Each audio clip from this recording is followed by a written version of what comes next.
Pierre Poilievre has clinched a new seat in the House of Commons with 80% of the vote in last night's by-election. He will return as the official opposition in the House, leader of the opposition in the House. But polling suggests his party isn't as popular as the last time he was there. CTV political analyst Scott Reid joins us this morning for more on this. So, Scott, let's talk about the immediate future for Pierre Poilievre. What's next here? Well, next is we get set up for round two, the rematch. It's a full-fledged political sequel because Pierre Poilievre will be back in the House of Commons. The brief hiccup of losing his own seat is now corrected. So come the fall session, he'll be squaring off as leader of the opposition in the House in question period on a daily basis with the Prime Minister. And as you kind of previewed there, now he's going to be put to the test. Can he gain ground on Mark Carney, who's now in a much stronger position? Yeah, that's very interesting. He's also facing a leadership review. Is there any chance his days are numbered as the leader of the opposition? Zero. All those people who predicted, oh my goodness, what happens if there's a surprise in Crowfoot? What if instead of getting 80% or 82%, he ends up with only 60%? How will he be wounded? None of that came to pass. There's no risk in this leadership review. He's in complete and full control of his party and his party's apparatus.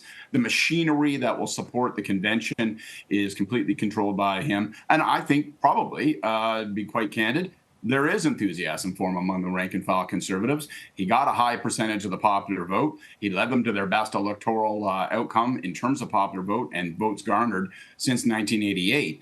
They think this is victory delayed, not victory denied. So I don't think you're going to see any effort to push him out. I don't think you're going to see any risk to his leadership position. Do you think there will be any change in tone from what we saw during the election campaign, or do you think he's going to stick with similar messaging? It sounds like he's going to stick with similar messaging. And by that, I mean two things. One is where he concentrates his focus. He and his team have insisted that their focus on affordability, staying away from the Prime Minister's strong suit in terms of trade and Trump negotiations, they've insisted that that was the right way to tackle the campaign and that it continues to be the right way. And if you look at the polling, the truth of the matter is that affordability remains the most pronounced concern on the minds of Canadians. So maybe they're onto something there. I think the more interesting question is, will we see a change in tone, a change in temperament from him? He is a bit barbed wire. He can be very bare-fanged in his partisanship.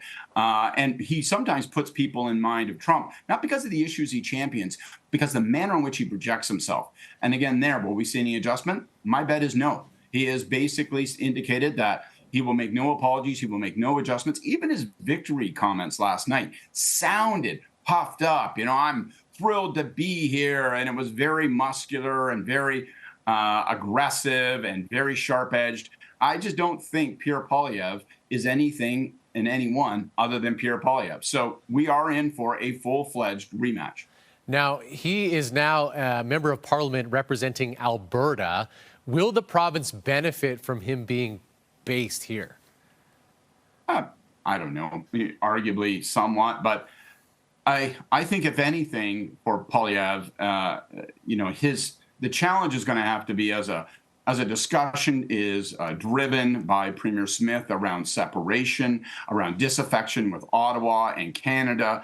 He's going to have the awkward responsibility of both representing Alberta, managing that debate, being a critic of Ottawa and the federal government, but also being a full-throated proponent of the country and confederation. So it may actually introduce some challenges for him, but I don't really know that Alberta is going to particularly benefit from having him in the House of Commons. I mean, his local constituents may, but at the end of the day, the significance is he's back in the House of Commons. He's back as a leader of the opposition. This gives him a ticket to the next election and that big showdown with Mark Carney. Showdown indeed. Scott Reid, we always appreciate your analysis. Thanks so much for joining us this morning.